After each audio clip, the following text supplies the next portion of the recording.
Then their last one is, okay, come up with one wild ass goal, one crazy goal that you want to do, and then develop a strategy to pursue it. And I've had students decide to buy an airline. They're Southwest Airlines. They're going to acquire a European airline and apply their business model in Europe. I've had people turn Apple into a religion to take over the world.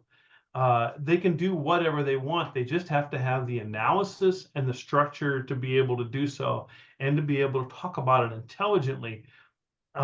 Ultimately, none of these students, maybe one out of 50 will end up in a boardroom where they're actually going to lead a process, but give them the tools to be able to apply it in their personal lives. It's the same concepts. Right. And I think what happens is they retain the material better, but they also step out and they apply it in their personal lives. And I get notes. I love to get a note back from a student who says, hey, I showed up and I'm doing this and I'm doing that and I've improved here and this is better. And it's like, that's all I care about, is that you found a way to create we call those case studies building a better you, but you found a way to make your life better for you and those around you. And that's a win. That's a great educational milestone right there. And that's something you can take with you for the rest of your life. Sounds great. Oh, you're a phenomenal teacher, Steve. I don't know about that. Sitting behind me, you can't see it. I've got a stack of boxes. So we do class activities too, and this is where I think I have the most fun. So we do an exercise early on where we go into critical and creative thinking. And speaking of Lego, we're going to try something. We're going to do speed building. There are 12 Lego car sets, all with about the same number of parts. You have all the pieces, you have the instructions, you get 30 minutes as a group to build a car. So how do you organize your team of 3 or 4 people, and how do you build the car? And then there's prizes on the back end.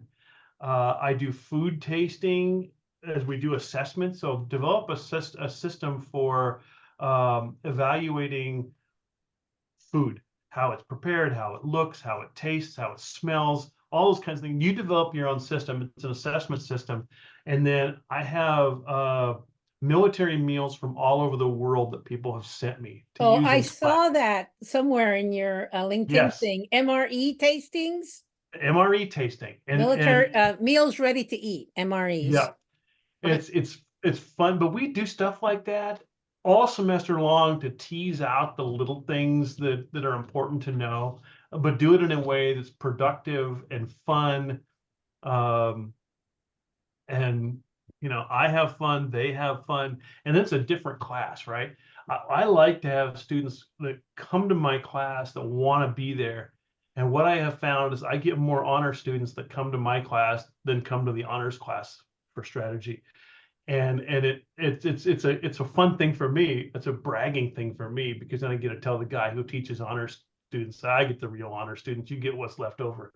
They come to me because they know we're going to eat in class, that we're going to have grown-up discussions, that we're going to do all the life coaching things. I tell them on day one, you're going to get 16 weeks of business strategy that's actually life coaching disguised as business strategy.